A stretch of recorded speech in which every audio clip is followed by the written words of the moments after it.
Hi, this is Robert Clickybeard with the Commercial Landscaper Podcast. I'm going to take about 20 minutes of your life to deliver some amazing content from accomplished leaders and business owners to help provide you with great Ironman mindset ideas to help you scale your business to become a better leader and push yourself out of your comfort zone. We have now doubled our audience. We really hope you enjoy these shows and really encourage you to like and share with friends, family members, and your network. Based on my book, The Ironman Mindset for Entrepreneurs, I want to try and pull out one insight you could take back from your business on every single show. And ultimately, my goal is to try and make you less mistakes than I did and make your company more profitable. I'm also super excited to share that finally we've gone live with our digital courses on the Wilson 360 website, wilson-360.com. Cheers, everyone. Hi, this is Robert Clickybeard with the Commercial Landscaper Podcast. Really excited today to be joined by James Lawrence. Welcome to the show, James. Thanks for having me, Robert. It's an honor to be here. I've been watching your podcast for quite a while now. Cool. Well, tell the audience a little bit about you and your company. So I'm the founder and CEO of Lawrence Landscape Group. We've been in business about to hit 5 years now. I can't believe it. Time has really flown by. A little bit about me. Grew up in the landscape industry. My father owned a commercial landscape company in Charlotte, but I really fell in love with the industry when I was 14 years old, begging my parents to let me work on the local golf course. And I couldn't get a worker's permit, so I begged and begged the superintendent, let me work, pay me cash under the table. I'll work for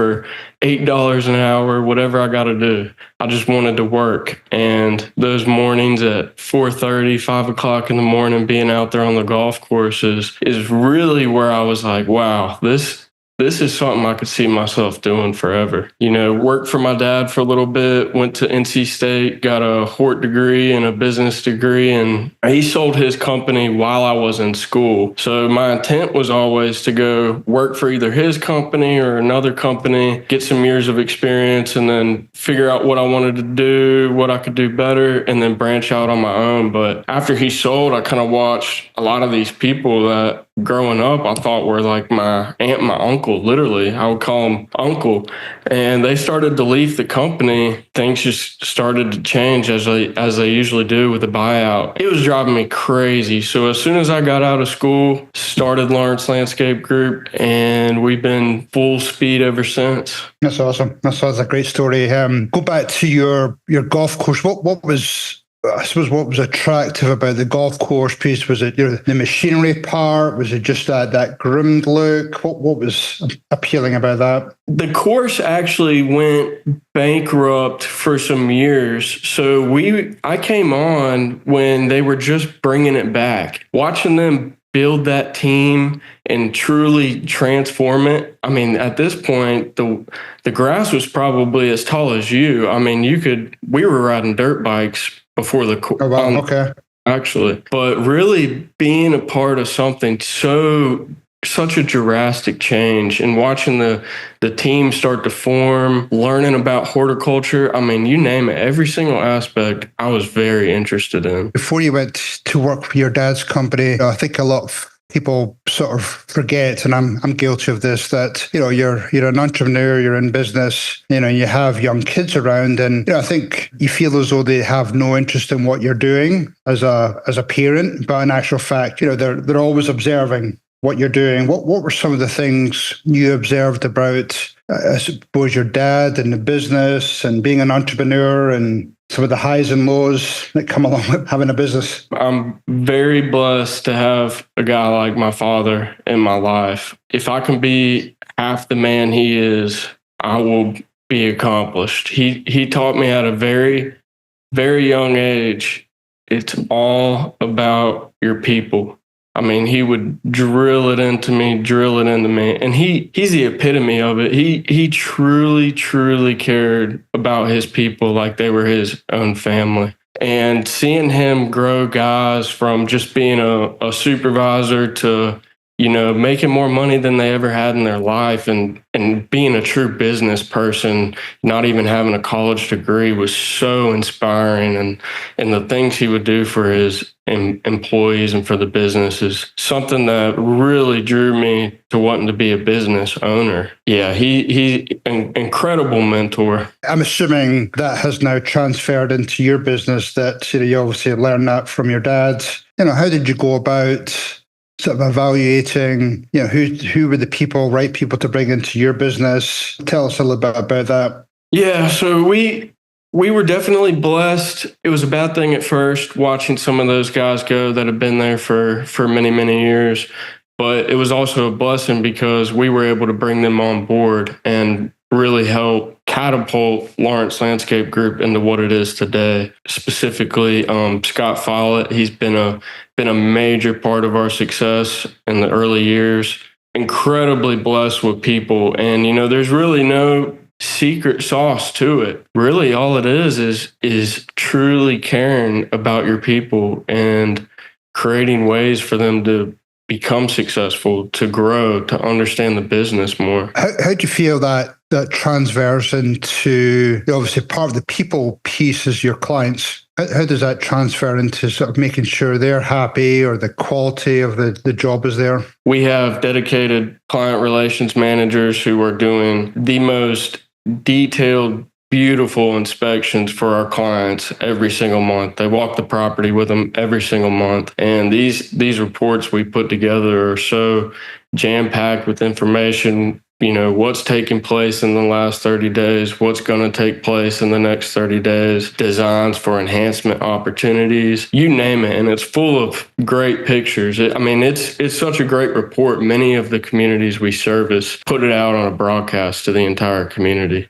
Oh, wow, so that's great. That's really been a huge thing for us. How do you make sure as you continue scaling your companies to make sure those types of reports are still being done, as you get further and further removed from the day-to-day stuff and you're then working on the business? How do you make sure you sort of keep that momentum going? Over the past 4 or 5 years, we've grown to where we are without any type of business development, really pushing sales. It's really just off of referral and, me and some of the client relations managers doing some upselling to our existing customers. Well, we were growing so fast. So this year we really took a step back and said, look, we see the potential. We know what we can do. This is where we want to be in the next 3 years. This is where we want to be in the next 5 years. We need to take this year, really slow it down, put systems and processes behind everything. And to answer your question, each position has 3 or 4 KPIs that we're reporting on a weekly basis.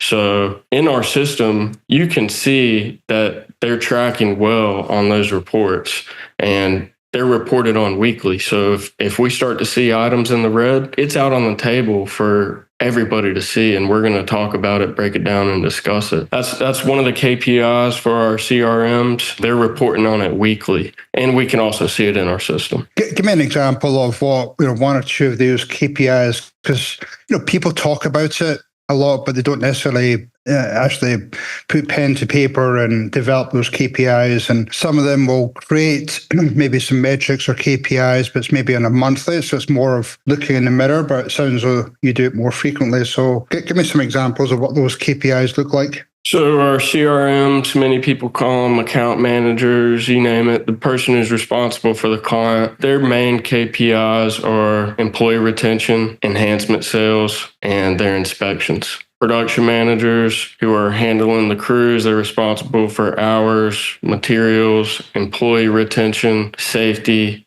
as well as renewals as well. And then when you see something going off track, maybe it comes up orange or red, where it's in danger. What's the next steps in trying to correct that? Doing weekly L10. So we got an L10 for, maintenance, enhancements, irrigation, spray, and leadership. And in that L10, part of it, you're going through your metrics. Well, if you're in the red, we're going to drop it to an issue. And when it's in that issue section, every single week we're spending 60 to 90 minutes really breaking down these issues, diving into the numbers.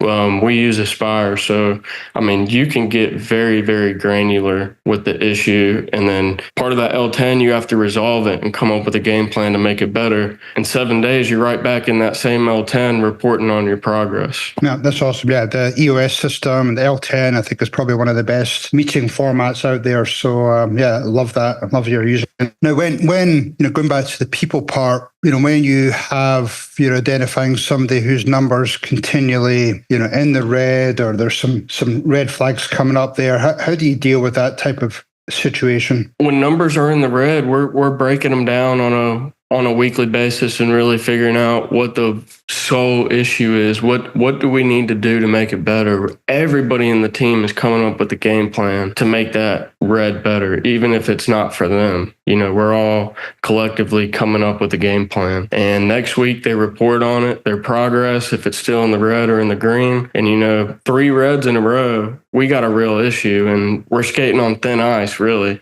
Right. Everybody truly owns their numbers. The L10, our system is our boss. So people know when they're not doing good. In terms of what it looks like in the future for you, I know you said you're almost like not necessarily taking a step back, but you're just stabilizing things, ready for that next set of growth. But what other things are you sort of doing just to sort of try and get that stability and make sure that things are stable for that next round of growth? I knew we were going to discuss this today, and there's so many things that we've done. So I kind of put a little list together, but we've implemented 5S, which is really standardizing everything from our truck to our office. Everything has a purpose, everything has a place, and it's always put there.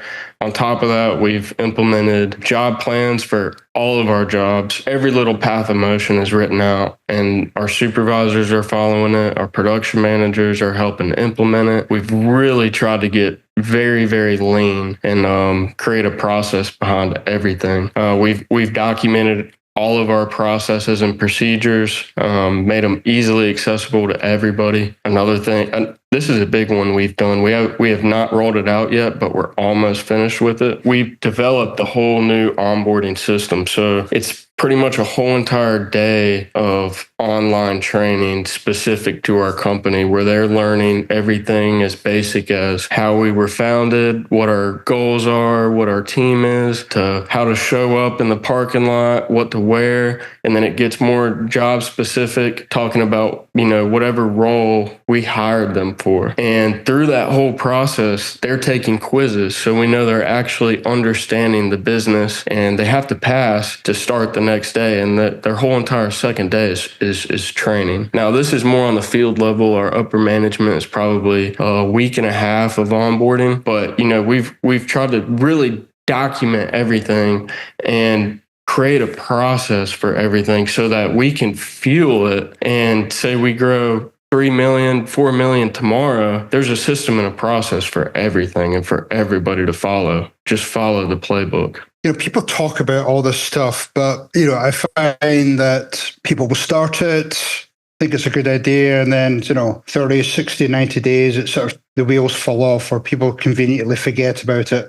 How do you make those things stick? Yeah, you got to stay on top of it, because the second you start implementing things and then you kind of fall off track, everybody's going to see that. Everybody's going to take notice. And another important thing too is talking about it with your team and understanding, we might change our mind. We might change how we do things. We have to continually develop and create things and try new things in order to get better. Otherwise, you're just staying stagnant, and eventually you're going to fall off. But it's okay to fail. It's okay to completely change your mind on something, as long as we all know that it's for the progress of the company. To your point, you have to stay on top of things. And that all comes from your leadership team. You got to have great leaders in the company that really believe in what you're trying to do, involve everybody in the things you're trying to implement, and it all goes back to those L10s. You're reporting on them on a weekly basis. You just talked about trying new things and experimenting, and I love that whole innovation piece. Where does that innovation come from? Are you going to conferences? Is it podcasts? Is it other YouTube channels? What are some of does it coming from you? Is there other people from the team? How do you generate or maximize that innovation? So it really does come from everybody, I'll be honest. And we have a leadership meeting where it's people who really are interested in helping the business grow. So every single week we have an L10 for that. And people are bringing new ideas. Everybody looks at them, figures out, is this good? Is this what we want to do? What's this going to look like? So everybody's very involved with it. Me, myself, I'm very, very interested in learning. So I'm attending a ton of different conferences, listening to a ton of podcasts. I'm a part of Vistage, so I can learn about how other industries are doing things, not just the landscape industry. Traditionally the landscape industry is pretty stuck in the past. So it's very, very good to hear from other industries and how they're doing things, but always learning every single way you can. Yeah, no, I agree. I was part of EO, which is similar to Vistage, and just nice to get the different perspectives from different industries. You can bring some of the ideas from other companies into your own. So, that combined with, industry events or industry peers, all those things help just maximize that knowledge. So what does it look like in the future for you? I don't think you mentioned the size of your company, whether you want to mention revenue or the number of employees, but what does it look like over the next 3-5 years? We feel like we got really good systems and processes in place. We just hired a stellar new business developer, and we are going to try to grow. We got a very, very audacious 3-year plan, 5-year plan, but everybody feels very confident in it. We have everybody sells culture at LLG, and truly everybody owns that. Everybody is very excited for the future. Everybody's eager for growth since we really kind of took the step back and didn't take too much on this year. We are ready. We really want to grow, and everybody's really excited. Cool. No, I'm excited for you. How do people get in touch with you if they want to learn about maybe some of your systems, or maybe even just chat to you about EOS or L10? What's the best way for them to connect with you? Email, probably. James at lawrencelandscapegroup.com. Awesome, James. This has been there's some great nuggets there. Congratulations on your success. I wish you the continued success. Sounds like you've got some great systems in place, and I look forward to see your growth in the next few years. Thank you, sir. I really appreciate you having me on. Cool. Thank you again, James. Cheers. We'll see you. Thanks for tuning in to the Commercial Landscaper Podcast. I'm Robert Clinky-Beard, and I hope today's insights inspire you to push yourself beyond your limits, lead with purpose, and scale your business to new heights. Don't forget to check out our new digital online courses and training programs on the Wilson 360 website, and join the Boss Business Management Software community to optimize your business like never before. If you found value in this episode, please subscribe on YouTube, share it with your network. Let's grow, let's transform the industry together. Until next time, stay inspired and keep striving for greatness. Cheers, everyone.